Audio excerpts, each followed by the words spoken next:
Hey y'all, welcome back to the party. It is me, your girl, BrittReacts, and today we're going to react to something that was sent over to me.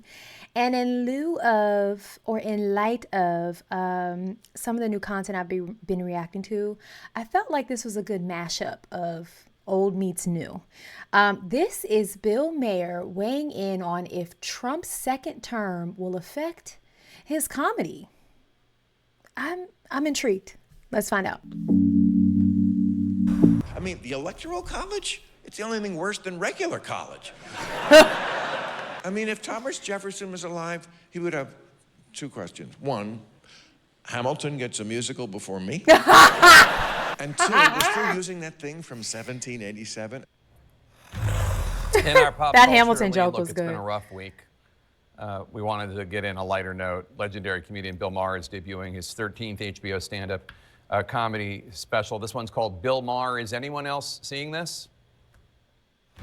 Is that the name of it? Let's bring in the man himself, Bill Maher, also the host of Real Time with Bill Maher on HBO. We should, of course, note CNN, HBO, both owned by Warner Brothers Discovery. Bill, congratulations on the special. Why did we need to early note on, that? You say that Trump, quote, got the White House again, but he isn't going to get your mind. There are probably a lot of viewers that want to hear what you mean by that and how you want to achieve that. So I'm not going to chase every rabbit down the hole like I did the first term. You know, that's what I mean about he's not going to get my mind. He's a kooky guy who says a lot of kooky things, and I'm just not going to pre-hate anything. First of all, I love the term pre-hate anything. I think this is where a lot of people stand as far as people who didn't vote for him or didn't want him to do a second term. Now it's kind of like, all right, this is what it is. I survived the first time, so let's just see what happens. You know what I mean? I think a lot of people are here, but I think that's such a good way of putting it. I'm not going to pre-hate anything. I think you like him or you don't. You voted for him or you didn't. And it feels pretty, there's not a lot of gray area. It feels that way. I feel like I'm in the gray often because I just can't find any one thing from anybody that I wholly agree with unless his name is Jesus Christ. So I'm like, Jesus Christ is the only person I'm serving because we're all human. But yeah, I think that people just decide they dislike something. This is starting to happen a lot in my comments as I start to react and expand to what I'm reacting to. It's like people make their decision about something or someone, and that is their very strong right to opinion, but then they want you to believe it, or they want you to go down the rabbit hole. And Bill is just like, listen, I'm not going to chase every story and let it stress me out. I know at this point who Donald Trump is. He has won the White House again, and I'm just going to take everyone as it comes. And I think that's a really good mindset to have, especially if you maybe are someone who was against him coming into the White House again. Like, don't stress yourself out. Let's just all wade in the water and see. And I'm just not going to pre-hate anything. I'm just going to hope for the best, and then when something serious happens, I'll comment on that. Otherwise, I have new rules. Oh, he must have been going crazy in the show every last week term to talk about invading Greenland and annexing Canada and other stuff that's perfect for comedy, but I'm not going to take it seriously.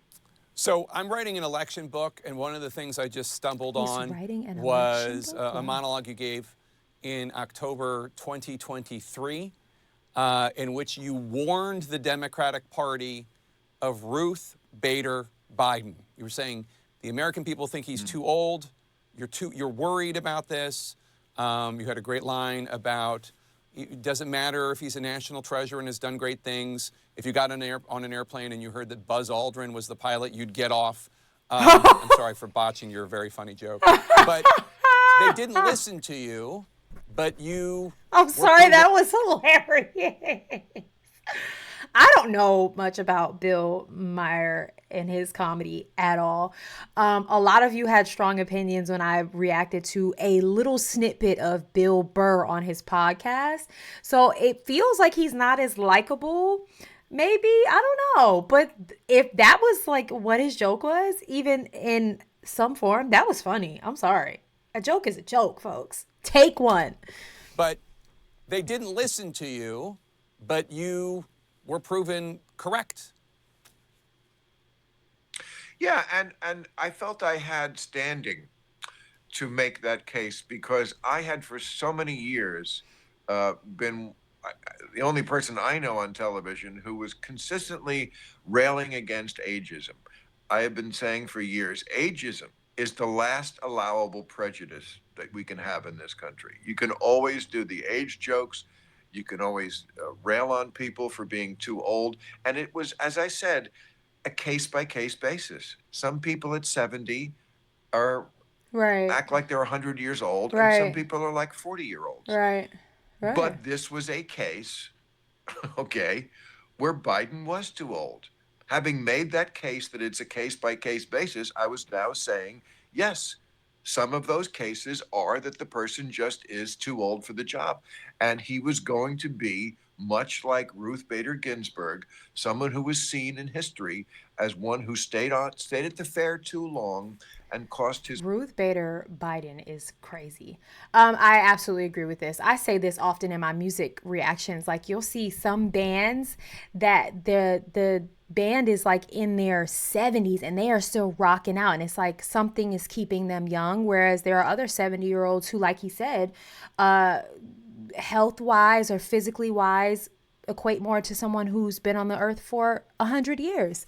And I do agree. I think we saw the decline of Biden's ability especially towards the end, as far as like like you just started to see the aging like showing up.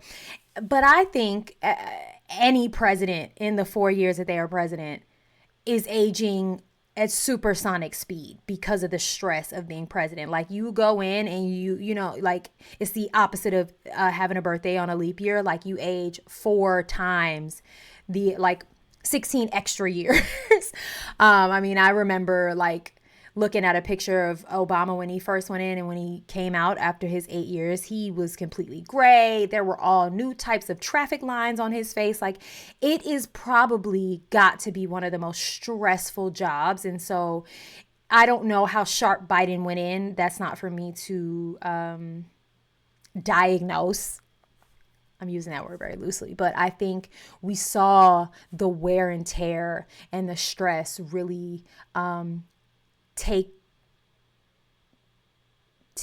like precedence over anything else. Like, it was hard to ignore it. So I agree with Bill on this one. Let me know your thoughts in the comments. Seen in history as one who stayed at the fair too long and cost his party dearly, and he did.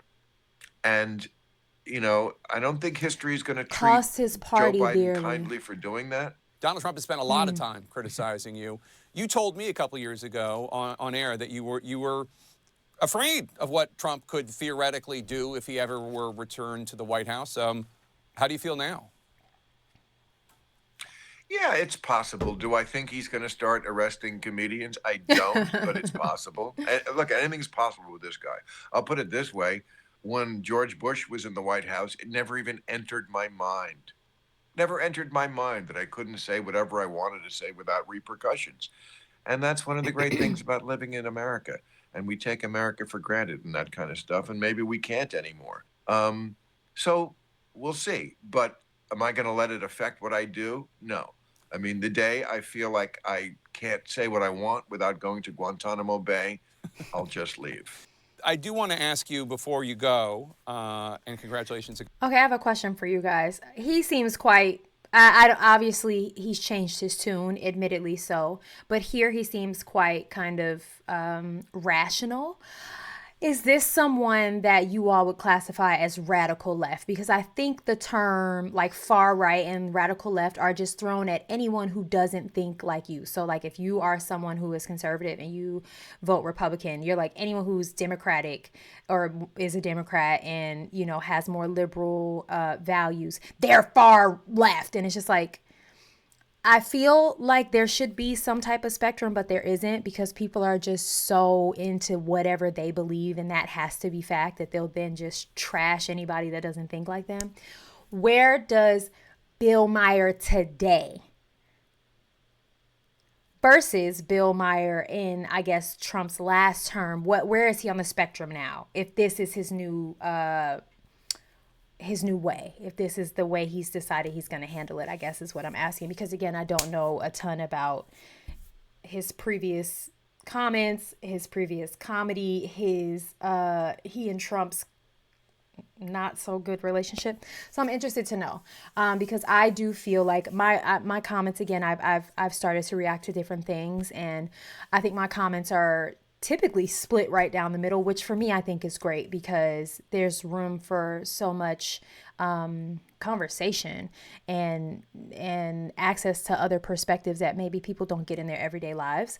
But I can't tell like where the line is between just like someone who's just, they vote Democrat and they're liberal versus someone who we're calling alt left, is it far left, like, or, you know, far right, or, you know, whatever it is. It's like, where is the line? Where are y'all drawing the line at? Because it just feels like, oh, you don't vote like me, you don't think like me, then you're radical. It's just like, huh? I don't know. Let me know.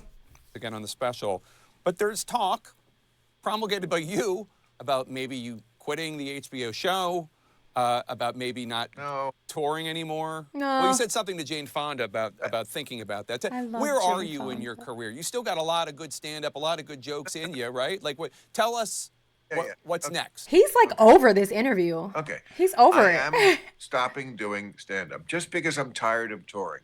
Just because That's fair. I've been doing it for 40 years. I love it. Look, I love nothing more than being on stage somewhere telling jokes to strangers. It's been my entire life. It's been the most consistent thing in my life. Wow. But for those people who say to me, why don't you just do it a little bit? You can't do it a little bit. Stand-up is like being a boxer. You have to be in training. You can't just walk up there and do it. So I've been in training for 40 years. I need a break. And I'm tired of the travel. I'm tired of dragging my ass out of bed on Saturday morning. You could tell he's tired. I worked so hard on Real Time all week. Maybe I'll go back to it. But, you know, I have a podcast. I have a television show. I'm not retiring. And I don't know where this started about I'm getting rid of Real Time. They're going to have to drag me off of that show. What I was saying was that I didn't want to do another Trump term. Not just because I don't think it's going to be possibly a great time for America. Maybe, again, not going to pre-hate anything.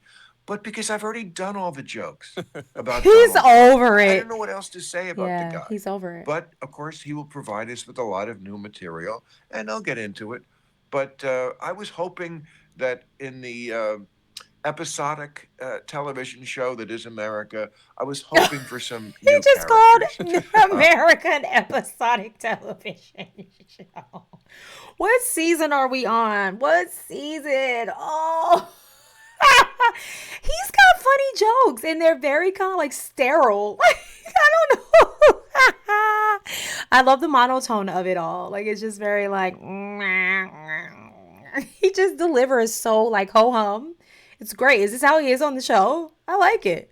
You know, but it's like they rebooted That was funny, Matlock, y'all. I'm sorry. But instead of getting Kathy Bates, they put Andy Griffith back. Oh, come on. Well, that's good news for those of us who are He fans thought that was funny. of Real Time with Bill Maher. Bill, always good to see you. Thanks so much. Thanks, Jake. Never miss you. His new comedy special is called Bill Maher. Is anyone else seeing this? It debuts this evening on I just think we have to leave space for people who entertain us, creatives to be able to evolve. Just because we love them in one way, we fell in love with them in one way, doesn't mean they have to stay that way. And I'm saying that for myself because I've been getting not a lot of flack. Overwhelmingly, I'm getting a lot of positive report, but there are positive support. But there are people who are, and rightfully so, just like, this is not what I came here for. This is, yada, yada, yada, yada. And, and that's fine. But it's like, if you don't give people space to grow and evolve, I certainly think that might be a reflection of you and not the other way around. It's like, I think you're projecting, boo. Growth is good, change is good, and everything can't stay the same. Nothing should stay the same. Like, everything should at least have the space to grow. Now, if it decides to root and spread, that's not up to you.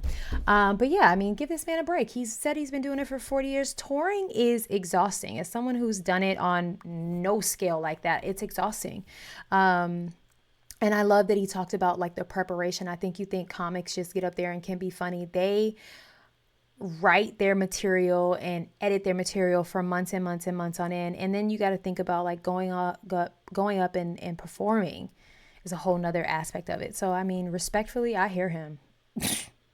And I'm not gonna hold you, he's probably making a really pretty bag, pennies, buckets, moolah, with what he's got going on, and he can go home and sleep in his bed every night. And at I don't know, he says he's been doing this for 40 years, so the man is obviously over 60. Who doesn't want to sleep in their bed every night? I'm just saying. All right, I enjoyed this. Let me know if there's anything I should be reacting to from him. Thank you for the suggestion. I did find it quite interesting. All right, guys. I hope you have the day you deserve. Bye.